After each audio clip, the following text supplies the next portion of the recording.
Hi guys, welcome back to Eloise Cakes. Today I'm gonna go with another cake making video, so stay tuned with me. ඔන්න ඉතින් අද මං හදන්නේ light green color cake එකක්. මේක 2 years බබෙක්ට තමයි හදන්නේ.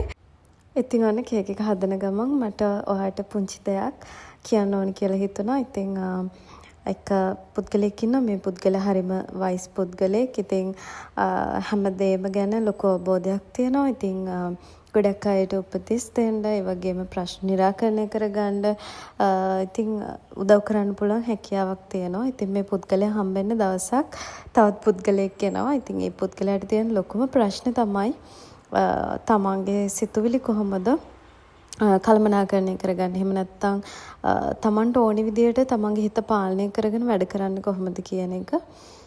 ඉතින් මෙන්න මේක අර වයිස්මෑන්ගෙන් ඇහුවට පස්සේ මේ වයිස්මෑන් මේකට කෙලින් උත්තරයක් දෙන්නේ නැහැ. ඉතින් මොහුවත් එක්ක කරගෙන යනවා පොකුණක් ගාවට. ඉතින් මේ පොකුණ ගාවට ගිහිල්ලා අර පුද්ගලයාගෙන් අහනවා ඔයා මේ පොකුණේ මොනවාද දකින්නේ කියලා. ඉතින් අර පුද්ගලයා කියනවා මේ පොකුණ හරිම නිශ්චල පොකුණක්. මේ පොකුණේ ඇතුලේ තියෙන සියලුම දේ මට පේනවා. පුංචි පුංචි පැලෑටි වල ඉඳන් මාළුවන්ගේ ඉඳන් හැමදේම මට පේනවා. ඉතින් මේක කොච්චර නිශ්චලයිද කිව්වොත් මගේ ප්‍රතිරූපය පහව මට පේනවා කියලා කියනවා. ඊට පස්සේ අර වයිස්මෑන් මොකද කරන්නේ පුංචි කල් කැටයක් අරගෙන මේ පොකුණට දානවා. ඉතින් ඊට පස්සේ අර පුද්ගලයාගෙන් අහනවා දැන් ඔයාට මොනවද පේන්නේ කියලා. ඉතින් අර පුද්ගලයා කියනවා කලින් තිබුණු නිශ්චලභාවය දැන් නම් නැහැ. හොඳටම පොකුණ චංචල වෙලා තමයි තියෙන්නේ. මට අර කලින් පෙනුණු පැලෑටිවත් එහෙම නැත්නම් මාළුවවත් දැන් මට පේන්නේ නැහැ. ඒ වගේම මෙච්චරලා මගේ ප්‍රතිරූපය මට හොඳින් පේනවා. දැන් මගේ ප්‍රතිරූපය හොයාගන්නවත් නැහැ කියලා කියනවා. ඉතින් අර පුද්ගලයා කියපු දේ අහගෙන ඉඳලා මේ වයිස්මෑන් කියනවා ඉතින් ඔයාගේ සිතුවිලිත් මේ වගේ තමයි. මේ පොකුණ කැළඹුණා වගේ ඔයාගේ සිතුවිලිත් කැළඹුණාට පස්සේ ඔයාට ඔයාව පේන්නේ නැහැ කියලා කියනවා. ඉතින් මේ පුද්ගලයාට මේක ටිකක් තේරුම් ගන්න අමාරු වෙනවා. ඉතින් ඒ නිසා මේ පුද්ගලයා අහනවා මට මේක මීට වඩා පැහැදිලි කරන්න පුළුවන්ද කියලා. එතකොට අර වයිස්මෑන් කියනවා කලින් නිශ්චලව තිබුණු පොකුණ දැන් ගොඩක් චංචලයි. ඉතින් ඔයාට පුළුවන් ද මේ පොකුණ නිශ්චල කරන්න කියලා අහනවා. ඉතින් අර පුද්ගලයා කියනවා මේක නිශ්චල කරන්න නම් මට කරන්න පුළුවන් කිසිම දෙයක් නැහැ. මේකට කාලයට ඉඩ දීලා බලාගෙන ඉන්න ඕනේ. එතකොට පොකුණ විසින්ම මේක ටික වෙලාවක් යද්දි නිශ්චල වෙනවා කියලා. ඉතින් අර වයිස්මෑන් කියනවා ඉතින් ඔයාගේ සිතුවිලිත් මේ වගේ තමයි. ඔයා ඒක බලෙන් නිශ්චල කරන්න ගියොත් කෙනෙක්ට ආශාවක් ඇති වෙන එක, කෙනෙක්ට ඊර්ෂ්‍යාවක් ඇති වෙන එක, කෙනෙක්ට වෛරයක් ඇති වෙන එක, කෙනෙක්ට තරහ යන එක, මෙන්න මේ වගේ සිතුවිලි පෘථග්ජන මිනිස්සෙක්ට අනිවාර්යයෙන්ම තියෙන දේවල්. ඒවා නැති කෙනෙක් ලෝකේ නැහැ. ඔයාගේ සිතුවිලිත් මේ පොකුණ වගේ තමයි.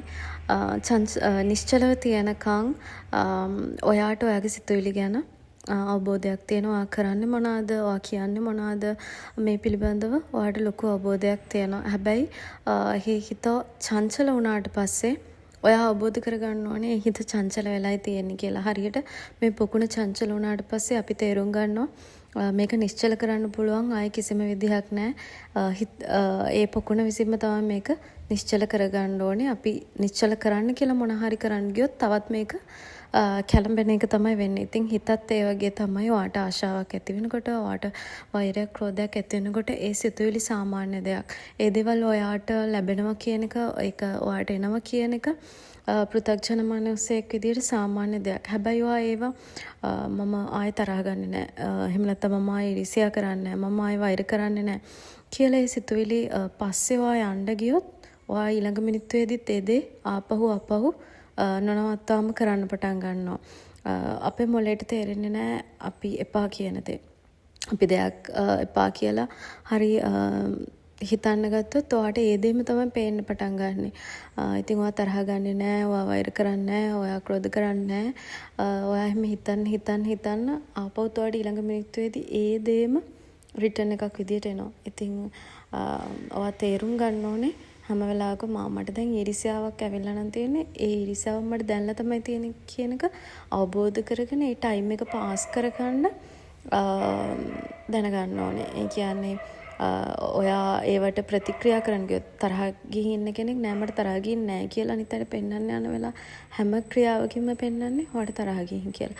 ඔයාට ඊර්ෂ්‍යාවක් නෑ කියලා ඔයා පෙන්වන්න යන හැම ක්‍රියාවකින්ම පේන්නේ අනිත් අයට ඔයාට ඊර්ෂ්‍යාවක් තියෙනවා කියන එක.